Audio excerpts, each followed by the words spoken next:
Que la paix soit surtout bien guidée. Alhamdulillahi Rabbil Alamin. Je viens là de voir une publication d'une association qui se réclame de l'islam et qui nous parle des millions de déplacements qu'il y a eu en Syrie. Donc tout cela bien sûr pour solliciter des dons. Et puis de toute façon, c'est chaque année, chaque semaine, vous avez cela. Et moi, quand je vois l'effort que je fais, la facilité qu'Allah Tabaraka wa Ta'ala m'a permis d'acquérir et de la proposer aux gens, je vois comment les gens fonctionnent. Ceux qui se réclament de l'élite, par exemple, le silence et l'aveuglement dont ces personnes font preuve, c'est pitoyable. Et j'ai envie surtout de dire aux personnes qui se réclament salafis, parce que je le vois lorsque je partage mes publications, voyez, sur les démonstrations de la véracité du Coran, parce que personnellement, je ne vais pas faire le perroquet, je ne vais pas juste être là à lire le Coran sans le méditer, alors que Allah Tabaraka wa Ta'ala nous invite à méditer dessus, invite tout le monde à méditer sur son livre. Quand je partage mes publications sur la véracité du Coran, j'expose des démonstrations, ces personnes-là les rejettent, les cachent aux autres. Sur les groupes où j'ai essayé de faire ça, les groupes sur Facebook, des gens qui se réclament salafis, systématiquement, ça rejette ça. Subhanallah, les gens, vous êtes des fous. C'est la difficulté que vous cherchez pour vous et pour les autres, on dirait. Après, voilà, vous aimez venir là dire, ah, les koufars, les koufars, les koufars, mais déjà, vous ne les aidez pas, vous ne vous aidez pas non plus. Pour bien avancer, Inch'Allah. Moi, quand j'ouvre le Coran, je le lis, j'essaie d'être attentif à ce qu'il y a, du mieux que je peux. Je vois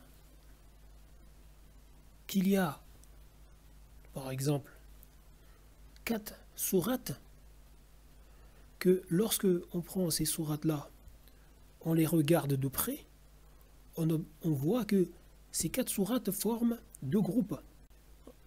Le premier groupe, en fait, ça forme 2 groupes par rapport déjà aux résultats qu'on a en se basant sur les numéros des sourates et le nombre de versets qu'il y a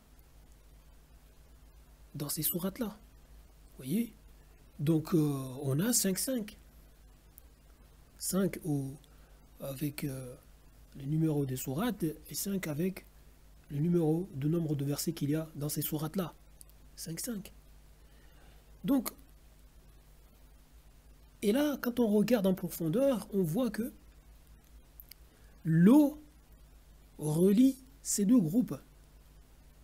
On trouve l'eau citée dans ces 4 sourates, et en plus la manière dont l'eau est citée, ça fait dégager encore plus comment est-ce que je peux dire, cette chose qui est que on a affaire à 2 groupes. Vous voyez?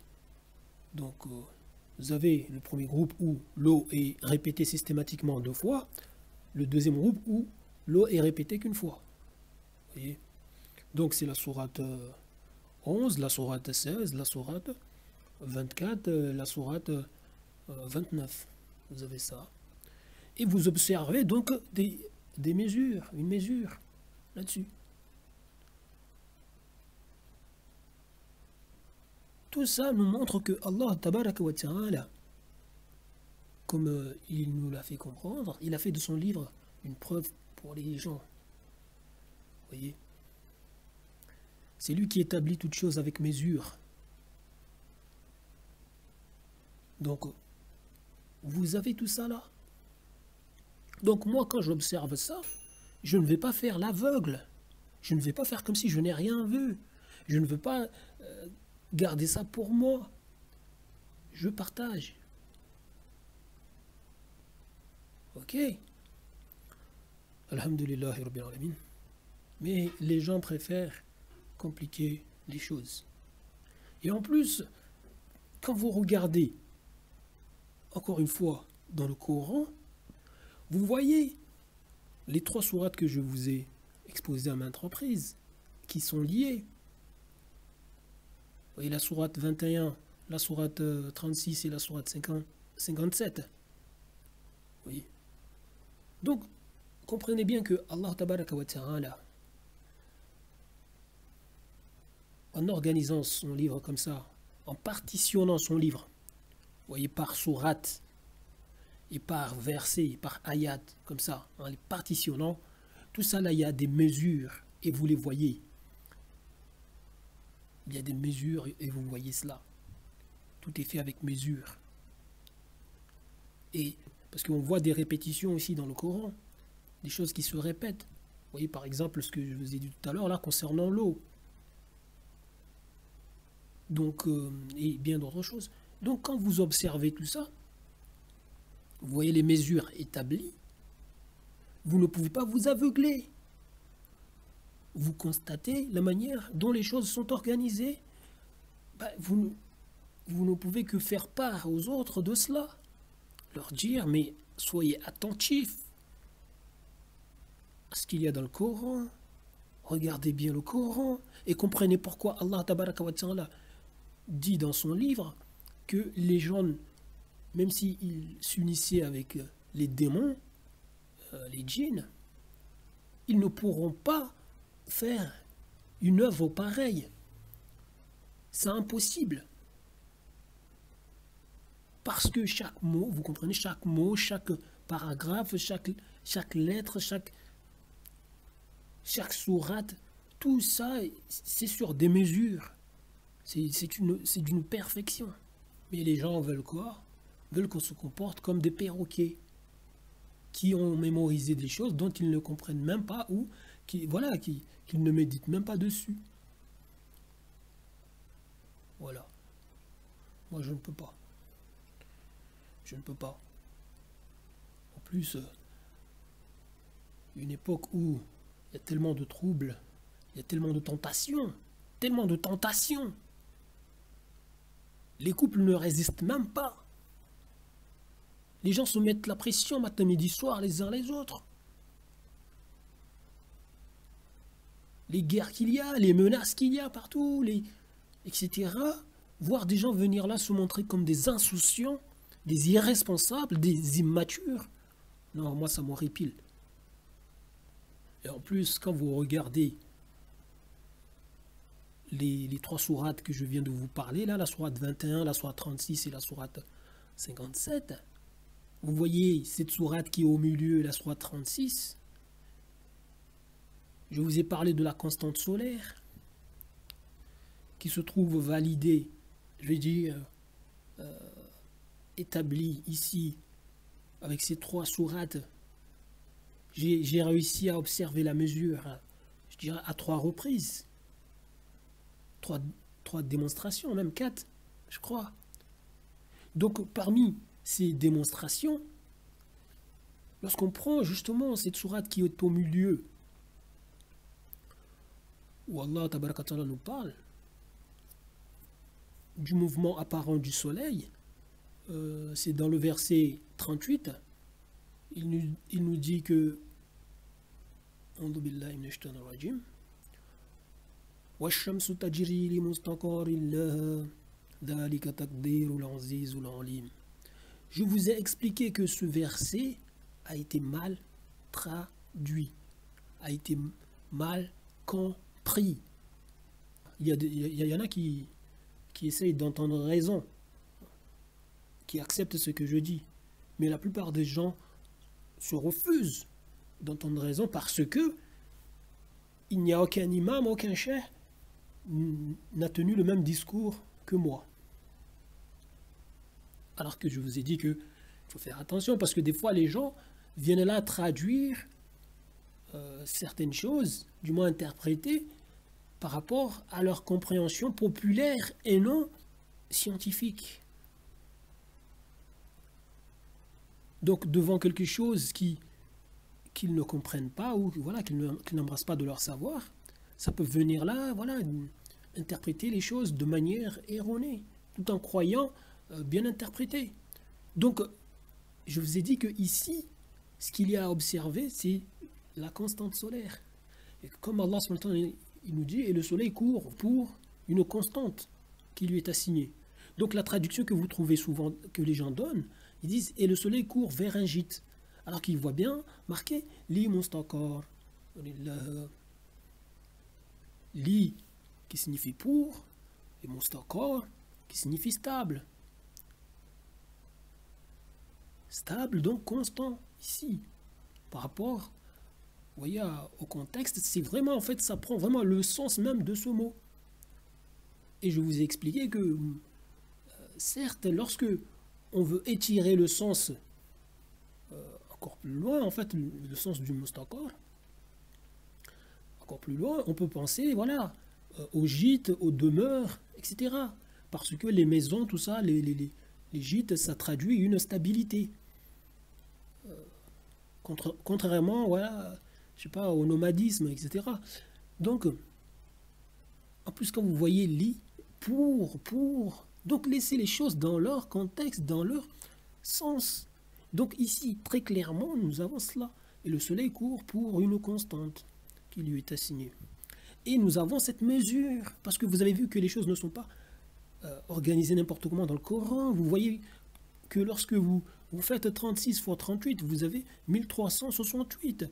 Et la constante solaire, elle vaut 1368 watts par mètre carré. C'est une moyenne annuelle. C'est ce que nous recevons du soleil au-dessus de notre atmosphère. Vous comprenez? Après, par section, voilà, vous pouvez juste diviser cette mesure par 4. Par section, ça vous donne, voilà, 342 watts par mètre carré. Vous voyez? Bien sûr, divisé par 4, là, on tient compte, en fait, de la sphéricité. Vous voyez, c'est des mesures, c'est des calculs, c'est de la géométrie. Donc, vous avez ça. Donc moi, je ne peux pas m'aveugler de tout ça. Ok? Subhanallah al-Azim. En plus, cette mesure se trouve, je vais dire, en fait, voilà, rappelée dans la mesure, en fait, dans la mesure de l'organisation, en fait, de ces 3 sourates, en tenant compte de certaines choses, en fait, qui sont dans ces sourates-là. Et je vous invite à lire mon livre. J'ai essayé, voilà, de détailler tout ça, d'expliquer tout ça. Et c'est une mesure que nous avons, comme je l'ai montré récemment là, dans la sourate, la caverne, la sourate 18. Vous voyez, à propos du voyage de Dhul-Qarnayn et le mouvement apparent du soleil. Je vous ai montré que lorsque vous regardez justement le premier verset où on parle du soleil, le premier verset où on parle de Dhul-Qarnayn et les 2 versets où on a justement le déplacement de Dhul-Qarnayn et le déplacement du soleil, le déplacement apparent du soleil. Vous voyez, donc vous avez tout ça. Donc quand vous combinez tout ça, donc voilà, vous multipliez par le numéro de la sourate, vous avez la constante solaire. Cette mesure est là. Et vous voyez bien que cette mesure n'apparaît pas dans n'importe quel... voyez, mais ici c'est bien, voilà, là où il est question justement du soleil. Du soleil, son mouvement apparent. Vous voyez, son déplacement. Donc, voilà.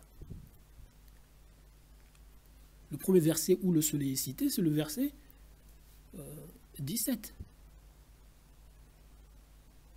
Le premier verset où on parle de Dhul-Qarnayn, c'est le verset 83. Le verset où on parle du voyage de Dhul-Qarnayn, voyez,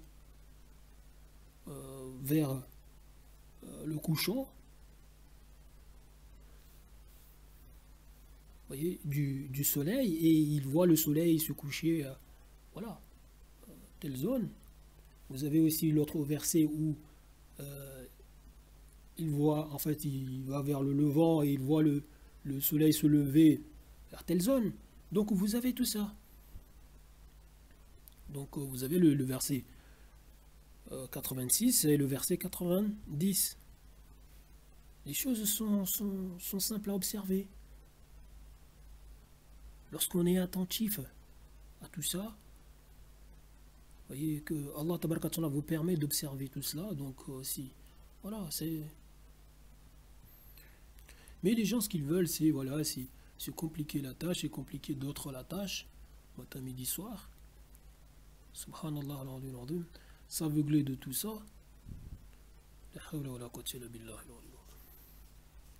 Donc réfléchissez bien, il y a plein de choses. Je vous invite à saisir, voilà, à essayer d'avoir mon livre. Je dis, il y a des choses, voilà, beaucoup de démonstrations là-dedans, dans mon livre. Alhamdulillah, Rabbil Alamin. Donc, personnellement, voilà, je ne peux pas faire comme si de rien n'est. Il y en a qui m'ont reproché, vous voyez, parmi ces gens qui se réclament salafis, vous voyez, même si c'est devenu une réputation carrément, vous voyez, en fait, contre moi, ici.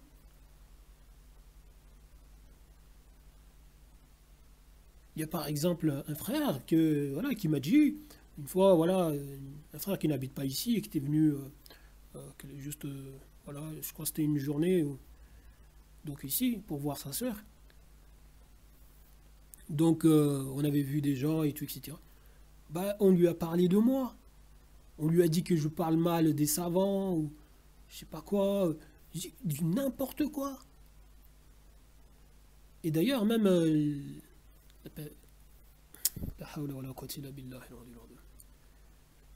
et vous en avez qui, par exemple, parmi ces gens, vous en avez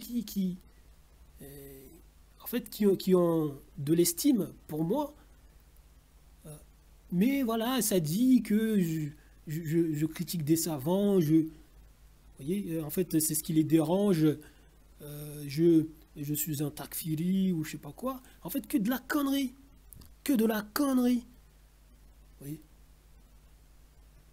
Parce que j'ai osé une fois dire que, parce que pour moi, un savant craint Allah Tabaraka wa Ta'ala. Une personne que les gens prennent pour savant et qui vient là inviter les gens à aller aux urnes démocratiques, pour moi, c'est du n'importe quoi. En plus, qui se réclame salafi, je dis non, c'est du n'importe quoi. Qui n'invite pas les gens à se désavouer de cela, mais les invite et ne donne pas de consignes non plus de... Vous voyez, mais voilà, demande aux gens par exemple d'aller aux urnes, ou par exemple ça vient donner des consignes de voix, et voilà, et on ne doit rien dire. On doit voilà, dire oui, c'est un salafi, c'est un cheikh, mashallah, etc. Non, non. Allah tabaraka wa ta'ala, à propos des affaires des croyants, Allah il a dit les croyants se consultent entre eux.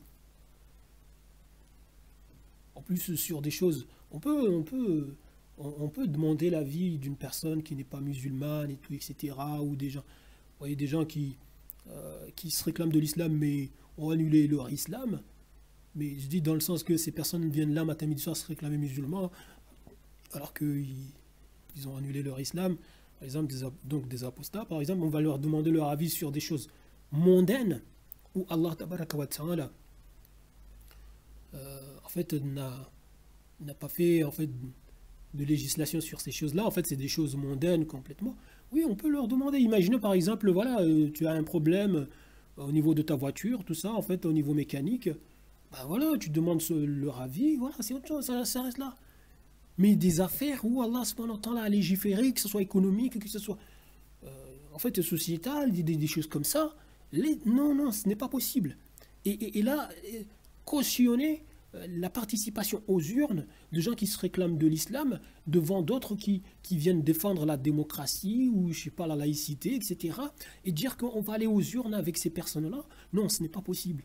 Ce n'est pas possible parce que ça, c'est légitimer leur position et c'est dire que les croyants peuvent aussi les écouter et voilà, tenir compte de leur avis et choisir entre eux et d'autres personnalités qui se réclament voilà, pour l'islam, pour les commandements d'Allah tabaraka wa ta'ala. Franchement, c'est du n'importe quoi. On ne peut pas. Donc, normalement, un savant, ça se désavoue, ça n'invite pas du tout les gens à aller dans. En plus, sachant que les élections démocratiques, la démocratie, c'est la suprématie du peuple. Alors que la suprématie revient à Allah tabaraka wa ta'ala. La suprématie sur les gens, sur les créatures. Voilà, revient à Allah tabaraka wa ta'ala. Tout simplement.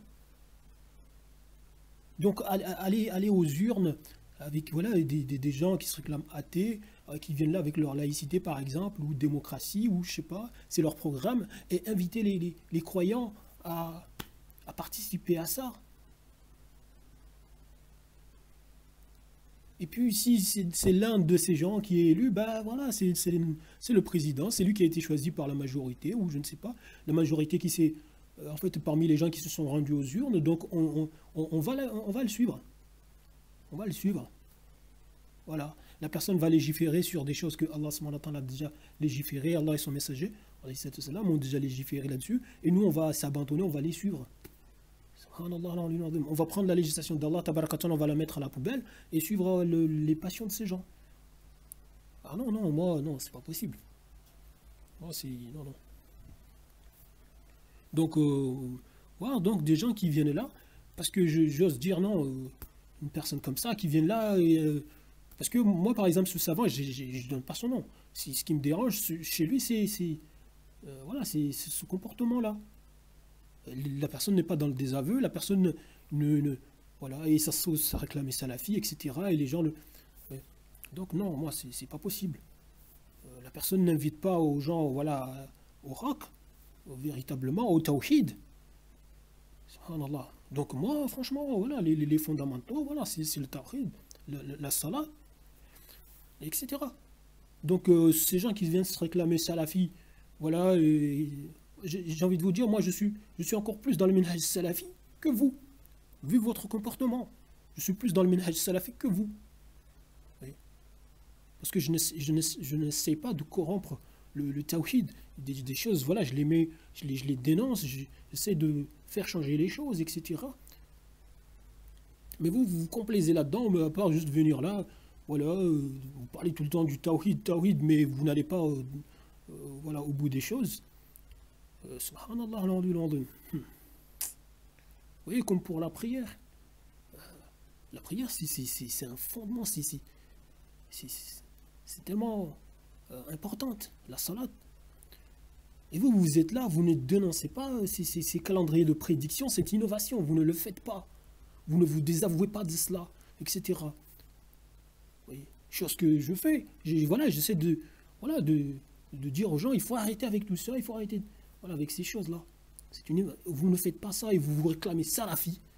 Et bien d'autres qui viennent se réclamer aussi comme étant de l'élite, etc. Mais il faut arrêter les gens. Oui. Subhanallah. Les gens, vous êtes là, voyez, matin, midi, soir, les pressions qu'il y a, vous vivez dans une société où vous montez par exemple des business qui sont soumis au Taghut, matin, midi, soir, toute sa législation, et qui contredit le Coran et la Sunna, tout ça, vous vous abandonnez là-dedans, vous payez des taxes, des impôts, vous voyez, des charges, etc. Vous êtes là soumis au code pénal, vous êtes là soumis au code civil, vous êtes là soumis au code de la route, vous êtes là soumis au code du travail, vous êtes soumis dans tous les domaines. Dans vos foyers, dehors, vous voyez, les gens sont là avec des assurances commerciales pour leur voiture, ça roule avec ça, matin, midi, soir. Vous êtes là avec des monnaies qui n'ont de valeur que par la soumission et la foi des gens au Taghut. Matin, midi, soir, ces monnaies-là qui ne sont pas les dinars et les dirhams que le messager d'Allah a connus et bien d'autres. Vous voyez, qui ne sont pas du tout dans le sens des dinars or et dirhams argent. Vous voyez, ces monnaies que nous utilisons là aujourd'hui, qui ne sont que soumission et foi au Tahout, abandon au Tahout, qui décrète que c'est de la richesse et les gens disent que c'est de la richesse. Et vous venez me parler de dons, de zakat, voilà, de je ne sais pas quoi et quoi, en utilisant ça. Non mais les gens, il faut descendre sur terre. Subhanallah. Les gens sont là, vous voyez, vous avez des femmes croyantes, entre guillemets, musulmanes, qui sont là par exemple, qui vont travailler dans des fast-food avec leur hijab et qui vont rater toutes leurs heures de prière là-dedans, parce que les personnes qui les emploient, même quand ça se réclame de l'islam, mais voilà, c'est des gens qui sont tellement dans les passions aussi. Donc voilà, vous avez ces femmes qui viennent là, qui travaillent là-dedans, avec des hommes qui ne sont pas leurs compagnons, vous voyez, etc. Et qui sont là, vous avez tout ça, plein d'aberrations. Ça se réclame salafi. Il faut arrêter, il faut descendre sur terre. Il faut redescendre sur terre, les gens. Vos enfants, vous les donnez à qui pour leur donner une instruction? Si vous refusez de les scolariser dans ces établissements laïques, républicains et tout, ah bah, le lendemain, voilà, l'assistance sociale et compagnie, ça vient vous prendre vos enfants. Ou si l'un du membre du couple, une fois divorcé ou séparé, entre guillemets, bah là, ça vient là à se disputer les enfants, donc ça va raconter n'importe quoi au Tahout, dans les tribunaux, pour obtenir gain de cause. Parce que les gens vont devant le Tahout pour leur demande de jugement, pour leur vie de couple, pour leur séparation et le partage des biens, etc., le partage des droits, voilà, sur les enfants, etc. Subhanallah, et vous venez là avec moi chercher, voilà, non, vous venez me chercher des poux. Les gens, vous passez votre temps juste à serrer des vis sur des choses secondaires, très très secondaires, carrément, mais les choses fondamentales, ah bah non, ça s'aveugle. Et vous êtes là, tawhid, parler des noms d'Allah. Si, vous avez de l'estime pour les noms d'Allah, tabaraka wa ta'ala, les noms et attributs d'Allah, comme vous n'arrêtez pas de le répéter, ça se verrait. Ça se verrait. Les gens viennent là, voilà, s'abandonner matin, midi, soir à ces gens, au coffre, au shirk, matin, midi, soir. Et ça va te parler même de la hijra, ils sont toujours là, voyez. Moi, si vous êtes en France, par exemple, c'est que vous voulez voir du changement, vous faites en sorte, voilà, vous luttez avec des arguments, vous appelez le peuple à l'islam, etc. Mais si vous n'avez pas ces moyens-là, vous ne faites pas ça, vous êtes là, vous voulez juste faire des allers-retours entre, voilà, votre boulot, votre maison et la mosquée, entre guillemets, vous faites quoi en France? Pas vous noyer encore tous les jours dans le coffre, dans le shirk, vous faites quoi? Donc vous venez là, ça parle du hijra, mais ils sont toujours là. Il y en a, ils vont être cherchés au bled pour venir ici. Mais normalement, si ces personnes-là, ces imams-là, ils disent hey, qu'est-ce que je vais faire là-bas? C'est à vous de quitter ce pays, de quitter la France et de venir au Maroc, en Algérie, au Mali, ou je ne sais pas où, au Yémen, et tout, etc. Qu'est-ce qu'on va faire? Qu'est-ce qu'on a à faire? Voilà. Vous voulez qu'on vienne vous assister dans votre complaisance là-bas et tout, etc. Non. Ah, ils viennent.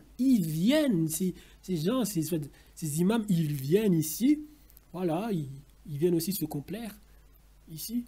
Vous voyez, il leur faut voilà, un appartement avec les assurances, il leur faut une voiture, et ça va signer des contrats avec le Pôle emploi, peut-être, ou avec la mairie, etc., ou avec l'association de la mosquée. Vous voyez, des associations qui sont soumises à la législation du Tahout, complètement. On vient de dire des associations islamiques, mais les gens, il faut arrêter, il faut changer les choses. Bougez-vous. Moi, j'en ai marre. Je vais m'arrêter là. Je vous dis salam.